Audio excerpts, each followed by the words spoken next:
안녕하세요. 지금은 23살이고 두 번째 자반증이 재발한 상태입니다. 처음 시작은 중학생 때 2학년 때쯤에 자반증이 생기면서 면역력으로 인해서 생긴 자반증이라고 했었지만 그때 당시의 기억으로는 감기 걸리고 열이 올라오면서 다리 상처 부위 쪽으로 인해 점점 자반증이 생기다가 1년 반을 가리면서 살다가 자연스럽게 없어졌어요. 지금 현재는 중학생 때보다 더 심해지고 다리가 아닌 팔까지 자반증 증상이 생겼습니다. 성인이 되고 나서 상처 부위 주변으로 있다가 없어졌는데 그 후 고열이 나면서 감기에 걸리면서 자반증이 재발되었어요. 지금은 발목 쪽이 통증이 느껴지고 걷기가 힘들어질 정도로 관절통까지 왔습니다. 이러한 자반증의 원인과 종류, 병명에 대해서 알고 싶습니다. 어느 병원으로 가야 되는지 알고 싶습니다. 자반증은 피부색이 변하는 증상입니다. 피부 밑에 있는, 피부가 아니고 피부 내에 있는 진피가 아니고 피부 밑에 있는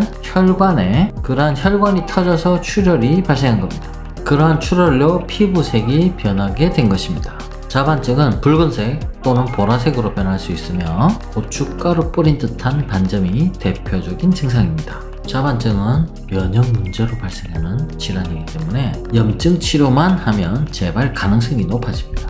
그렇기 때문에 평소에 체력 관리, 컨디션 관리가 중요합니다. 자반증은 다양한 종류가 있습니다. 혈소판 감소성 자반증, 혈관염성 자반증, 알레르기성 자반증 등이 대표적입니다. 첫 번째, 색소성 자반증. 일반적으로 우리가 피멍이라 하는 거죠. 이러한 자극이 있었을 때 빨갛게 멍이 듭니다. 이러한 것을 색소성 자반증이라고 합니다. 이러한 자극이 있었을 때 빨갛게 멍이 듭니다. 이러한 것을 색소성 자반증이라고 합니다. 피하 출혈로 인해 피부가 붉거나 보라색으로 변하는 자반증입니다. 대부분은 2-3주 이내에 없어집니다. 다양한 원인이 있으며 진통제나 항생제, 당뇨약 등의 약물 복용과 고혈압, 고지혈증, 간질환 등의 원인으로 인해 야기되는 것으로 알려져 있습니다. 두 번째로 해외 자반증이라는 게 있습니다.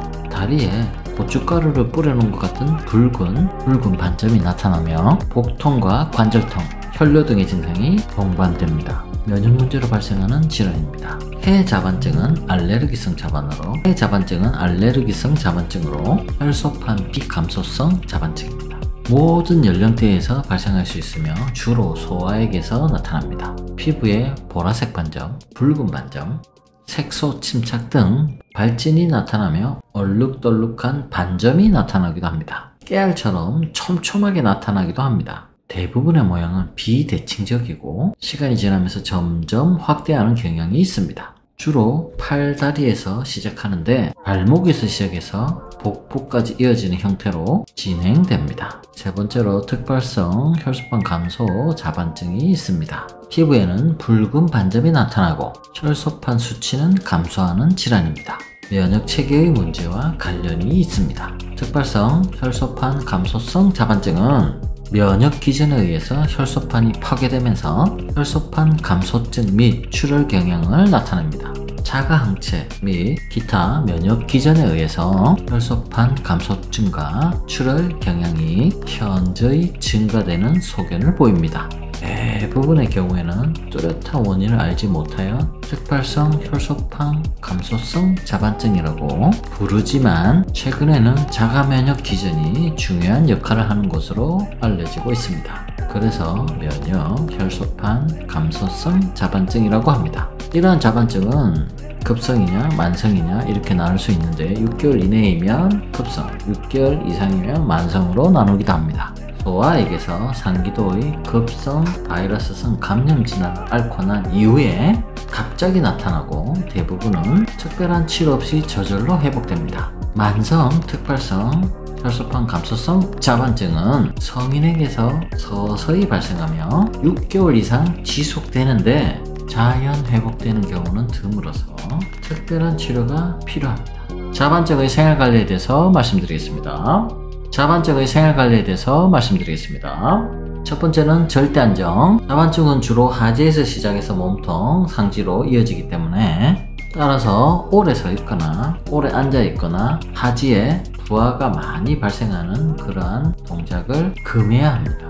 두 번째는 음식 가리기. 육식이 더 알러지 반응을 많이 일으킨다는 보고들이 있습니다. 육식을 섭취할 때는 푹 삶은 고기로 섭취하는 것이 좋습니다. 혈액순환을 높이기 위해서 관절마다 스트레칭을 잘 해주시고 매일매일 스트레스 관리를 잘 해주셔야 되고 너무 뜨거운 물을 피하고 적당한 온도로 짧게 샤워하는 것이 좋습니다. 야외에서 자외선 노출은 최소한으로 줄여주시고요. 면역 관련이니까 충분한 휴식을 취하세요. 비타민 C, A, 아연, 마그네슘 섭취를 충분히 늘리시고 올바른 식습관, 올바른 수면, 올바른 스트레스 관리 이런 것이 다 도움이 됩니다.